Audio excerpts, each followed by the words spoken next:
गावातली लोक सगळी लोक एकत्र येऊन प्रत्येकाच्या शेतामध्ये जायची, काम करायची, प्रत्येकाला मदत करायची. पण आता तो डाला म्हणतात तो आता पूर्णपणे दिसेनासा. आमच्याकडे ह्याला टेपरा म्हणतात. ही ते उभी आहे ही निंगड. झालं आहे काय तर सगळेजण मुंबईला असतात आणि आता सध्या कोणी शेती करायला मागत नाही. नांगर वगैरे आहेत की नाही गावात?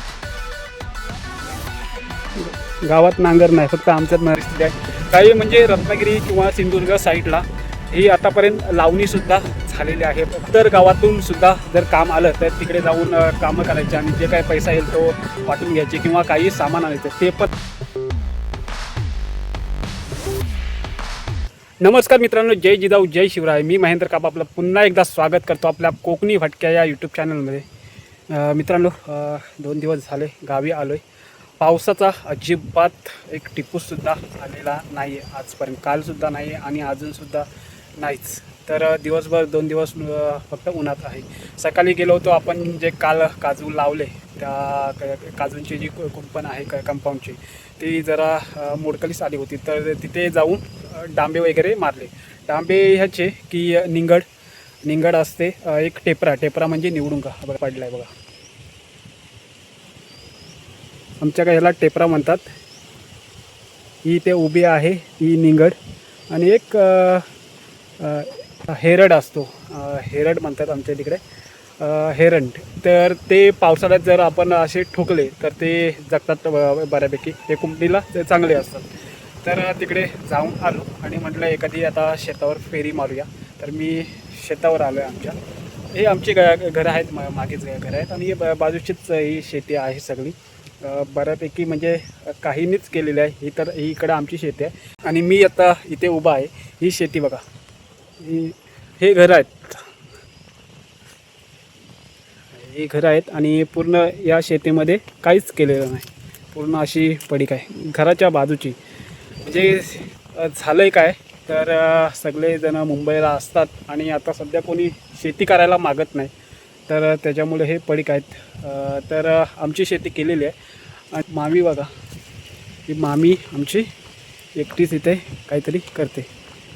काय करते ते आपण विचारूया तिला. इथे नाचणी लावलेली आहे, अजून काय काढण्यासारखी म्हणजे लावण्यासारखी झालेली नाही. पाऊस पडला पण ही आमची जागा आहे ना पूर्ण डोंगरावर आहे. इथे काही पाणी अडवण्याचं म्हणजे शेतामध्ये पाणी राहूच शकत नाही. तर इकडे पण बघा ही नाचणी आहे आणि इथे भात, म्हणजे भात या पट्टीला लावणार आणि नाचणी वगैरे या पट्टीला. नाचणी खूप मोठी आहे पण भात एकच चोंड्याचा आहे. मामी बघूया काय करताय. मामी काय करते? हा, गवत टिपा त्या टिपा काढते. म्हणजे हे जे आपण लावतो रोपामध्ये जे गवत झालेलं लावण्याच्या आधी जे अजून काही लावण्यासारखे झाले नाही तर जो गवत वगैरे आहे ना तर ती मामी काढते. या इकडे नांगरून झालेली आहे शेती. म्हणजे आता जर लावायच्या आधी सुद्धा नांगरून होईल पण नांगरलेली आहे आणि त्याच्यामध्ये हे गवत आहे. पण हे गवत जेव्हा नांगरून होईल ते तेव्हा जाणार आहे. तर मामी आता कोणाचे नांगर वगैरे आहेत की नाही गावात? गावात नांगर नाही, फक्त आमच्यात मामांचे 2-3 बैल आहेत आणि गाई आहे. म्हणजे 5-6 गुरं आहेत. तर नांगर कोणाचेच नाहीत गावात. आता आले पॉवर ट्रेलर काय. आणि हे डाले आता कोणाचे नसतीलच ना?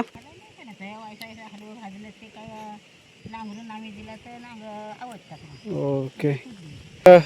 आमच्या मामांचा हा एक नांगर आहे. इथे बघा किती बऱ्यापैकी म्हणजे 6-7 गुरं आहेत अजूनपर्यंत तरी मामांचे. आणि आता ती टिपा काढते तिथे. तर एक विषय असा होता की जेव्हा आम्ही लहान होतो हां हो, म्हणजे काहींचे आहे ना रोपच उगवलेले नाहीत. म्हणजे पाऊस पडला पण ते एकतर वाहून तरी गेले असतील किंवा रोपं उगवलीच नाहीत. तर अशी पण परिस्थिती आहे. काही म्हणजे रत्नागिरी किंवा सिंधुदुर्ग साईडला ही आतापर्यंत लावणीसुद्धा झालेली आहे भातांची. पण आमच्याकडे बघा एवढा पाऊस पडून रायगडमध्ये खूप म्हणजे 7 ते 8 दिवस सतत पाऊस पडला पण अजून रोपांचा ठिकाणा नाही.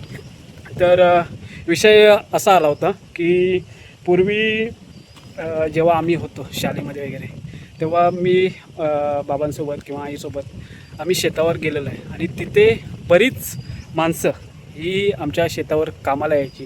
आम्ही दुसऱ्यांच्या शेतावर कामाला जायचो. म्हणजे तेव्हा डाले असायचे, आमच्याकडे डाले म्हणतात. डाले म्हणजे कसे की 7-8 घरातली लोकं, सगळी लोकं एकत्र येऊन प्रत्येकाच्या शेतामध्ये जायची, काम करायची, प्रत्येकाला मदत करायची. पण आता तो डाला म्हणतात तो आता पूर्णपणे दिसेनासा झाला आहे. कोणीतरी प्रत्येकजण प्रत्येकाच्या शेतामध्ये काम करत असतो. आता ही मी शेती दाखवली, ही ते पडीकच आहे. प्रत्येक लोकांनी शेती सोडून दिलेली आहे. प्रत्येकजण मुंबईला गेलेला आहे, शहरामध्ये गेलेला आहे आपल्या नोकरी धंद्यासाठी. शेतीमध्ये काय होत नाही. आता मामी म्हणाली की आता रोपं तर उगवली नाही, आता एवढा पाऊस पडला तरी पण रोपं उगवली नाही. तर ही परिस्थिती आहे शेतीची सुद्धा. पण तरी पण प्रयत्न केले तर शेती होतेच चांगली. निसर्गाने साथ दिली पाहिजे. तर पूर्वी डाले होते ते आता दिसत नाही. पूर्वी फुटा पण असायचा. फुटा म्हणजे तो कसा की गावातील 10-20 लोक म्हणजे गडी बाप्पी असायचे, ते जाऊन इतरांची जाऊन कामं करायची. म्हणजे आपल्याच गावात नाही तर इतर गावातून सुद्धा जर काम आलं तर तिकडे जाऊन कामं करायचे आणि जे काही पैसा येईल तो वाटून घ्यायचे किंवा काही सामान आणायचं. ते पण आता काही दिसत नाही. आता पॉवर ट्रेलर आले त्याच्यामुळे कुणाची नांगरंही दिसत नाहीत. गावात जवळपास 3 ते 4 जवळ हे पॉवर ट्रेलर आहेत. त्याच्यामुळे नांगराचं काम काहीच नाही. काहींकडे तर गुरंच नाही. आता मामांकडे 6 गुरं आहेत, त्याच्यामुळे त्यांचा नांगर आहे. तर ते नांगरांनीच शेती करतात. जास्त नाही, पूर्वी मोठी शेती व्हायची, ते करायची त्यांचीसुद्धा. पण आता ती लांब आहे, तर ते आता इथेच म्हणजे तिकडे तर इथूनच आमच्या इथून जवळपास 1-2 शेत आहेत त्यांनी केले असतील. पण एवढीच शेती, आता जास्त काही शेती पाहायला मिळत नाही. आमच्या नदीकडे खूप मोठी खलाटी आहे. ती खलाटी पूर्णतः ओस पडलेली आहे. आता डोंगरावर पाणी आहे त्या शेतांमध्ये. म्हणजे ज्या शेतांमध्ये पाणी आहे, ज्या भातासाठी अनुकूल आहेत, ती शेती अशीच सोडून दिलेली आहे, कोणच करत नाही. म्हणजे खूप मोठे प्रॉब्लेम आहेत ते शेती करायला सुद्धा, कारण मोठी कुंपण लागते. आमच्याकडे गुरं असतात, काहींची गुरं आहेत ती अशीच उन्हाळ असतात, सोडलेली असतात. आमच्याकडे घरी बांधून किंवा अशी ते त्यांना खायला घालत नाही. जे काय असतं ते निसर्गावर अवलंबून असतं. जे काय खातील ते जंगलामध्ये. त्याच्यामुळे गुरं ही पूर्णपणे उन्हाळ असतात. त्याच्यामुळे तेही प्रॉब्लेम आहे. जर शेती केली आणि कुंपण नसेल तर ते शिरण्याची शक्यता असते. शक्यतो पावसाळ्यामध्ये गुराखी असतात, पण आता गुरंच नाही जास्त कोणाची, तर कोण मागे राहणार. पूर्वी आम्ही जेव्हा होतो तेव्हा प्रत्येकजण गुरांशी जायचं, पण आता गुरंच दिसत नाही. तर ही सध्याची परिस्थिती आहे. डाला आता तर दिसत नाहीच. हा खूप मोठा विषय आहे. म्हणजे प्रत्येकजण डाल्यात असतो तेव्हा जर 5 नांगर असतील, डाल्यामध्ये 5 नांगर असतील, तर प्रत्येकाची शेती जी कामं 10-1 दिवस लागत असतील त्या कामाला, तर तेव्हा प्रत्येकजण मदत करायला किंवा यायचं आणि तेव्हा ती कामं लवकर व्हायची. पण आता पॉवर ट्रेलरमध्ये सुद्धा कामं लवकर होतात, पण नांगरणीची कामं होतात.